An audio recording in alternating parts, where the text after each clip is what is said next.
ज़राई मुल्क है। 24% हमारी जो मुल्क की GDP या पैदावार है वो ज़राअत से आती है।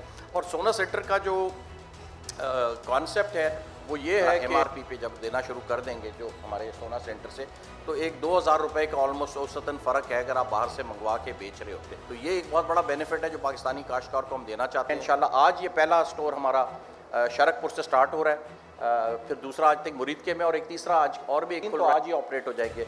और इंशाल्लाह रबी से पहले 70 यानी पाकिस्तान के हर सेल डिस्ट्रिक्ट्स में ये हमारे स्टोर इंशाल्लाह होंगे और लोगों को MRP पे खाद मिलेगी इंशाल्लाह। बहुत से नए इनिशिएटिव्स आपको इंशाल्लाह हम आगे जाके बताएंगे।